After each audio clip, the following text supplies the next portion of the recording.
I'll answer a couple questions for you guys. All right, we'll open it up for a few minutes. We'll open up with Ari there, second row left. Urban, on Monday you said, when talking about the receivers and passing, you said that you guys don't have a Mike Thomas on this team.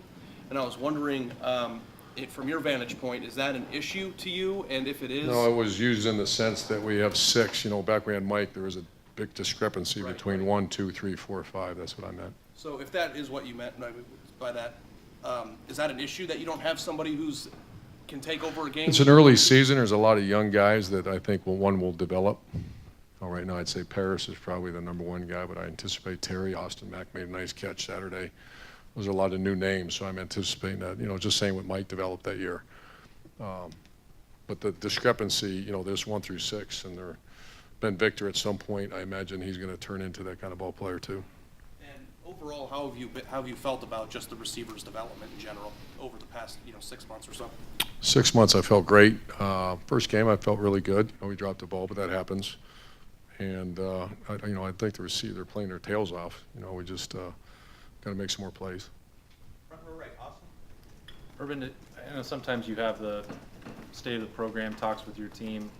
Do you mention with them at all the 2014 and bouncing back, the similarities to the time of year or anything, or is that something that you? Yeah, I did. I just talk about the template, I've had that conversation. It comes up, and but that's kind of nonsense to, we're so early in this season. But I think when you have extremely high expectations, you got to give them a nugget down then. So I made a decision. We brought that up, but we didn't spend much time on it.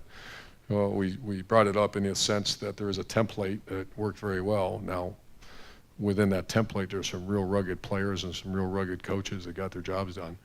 So, I know sometimes you hate these questions because you're so focused on Saturday. Do you remember anything about that following week after Virginia Tech that told Nothing. you nothing? Okay, I just thought that might be the case, but Third row left, James.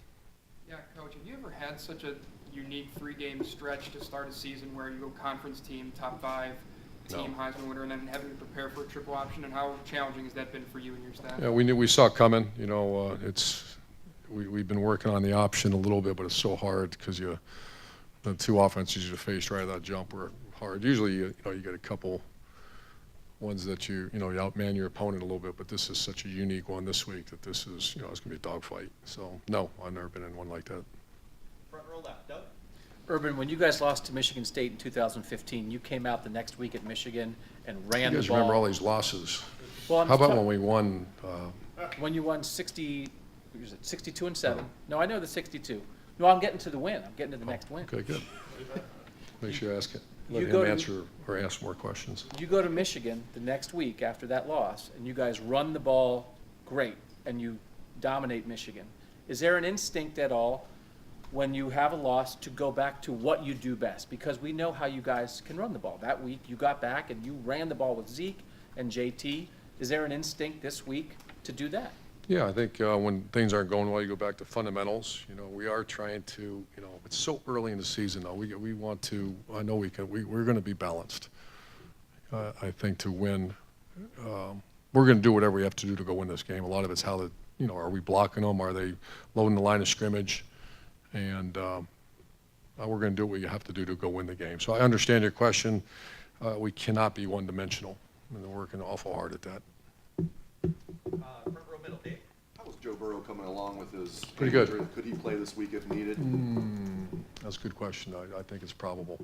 And Dwayne Haskins, I know you mentioned on Monday that he's not quite game ready. Can you elaborate on why? I know you've had Pretty success- close. We'd like to get him in a game. He's never taken a snap in a college football game, so we'll see. Fourth row right, Nick. When you recruit a quarterback, a lot of these kids now, it seems like they get recruited earlier and earlier and earlier. A lot of them are off the board by the time they're juniors. How much, when you look at them, data do you need before you say, okay, I've seen enough to the point where I think this can... Great question. That's really hard nowadays because you don't really get to see them play. Like you said, they're locked up in such a critical position. The good thing I'm trying to think the last few guys we've actually worked with and watched them throw. They were young, but we've had our hands on them. And it's that one thing that it's hard to take a quarterback where you can't physically put your hands on them and work with them. Ben Roethlisberger, for example, he's the extreme example, didn't even play quarterback until he was a senior. Is there some I don't know, reservation in waiting? Is there some value in waiting? That's a great question. There is, but it's risky as hell. You know, you get stuck without a quarterback in a class, and we've seen what happens in college football. Guy, you know, sprains an ankle, and you're in a storm now. So it's risky. Second row right, Tony? I was wondering, an update on DeMario, is he healthy? Is he getting Not back? quite 100%, but he's practicing. And Michael Hill, any update on his suspension? Suspended for this game. Front row right, Tim? Last Urban- couple questions, folks. Can the Michael Hill thing be a continuing thing? I mean, can you enlighten us I'll at all? just tell you. Yeah. No, I'll just tell you each week. So he's suspended this week. Austin Mack, what's his status? Is he? He passed every test. He's going to practice tomorrow. And when you look at the offensive line play coming out of the other night, are there some guys you want to get into the mix or try in the mix? Are you looking at one position in particular? I'm just wondering if it's meeting your standard. I think as an offense as a whole hasn't met our standard yet, but the offense line actually is playing a little bit better. We just have to play better as a group. And one last quickie. Have you determined, will Mike Weber be more available this week than he Yes. was last week? What tells you that? Just practice. And the further you get away from that injury, hamstrings are tough, but he's practicing pretty good. We'll know more tomorrow because we try to shut him down a little bit today. We practiced yesterday, shut him down a little bit today, and tomorrow let's see what we can do. And final questions, Bill? I'm getting a lot of questions about play calling, and I know that when you hired offensive coordinator, he has to fit into your offense. Kevin Wilson obviously has had success elsewhere. How do you find that balance of doing what he has obviously been successful doing elsewhere and fitting into your program? And how do you think that's going right now? Well, I thought it went pretty well, game one. You know, I thought, we struggled in the first half, but you ended up with 600 yards and 49 points against on the road in a Big Ten game. Last week, I did not think it went well, so it's obviously a work in progress. And, he is the primary play caller, and we have to do better.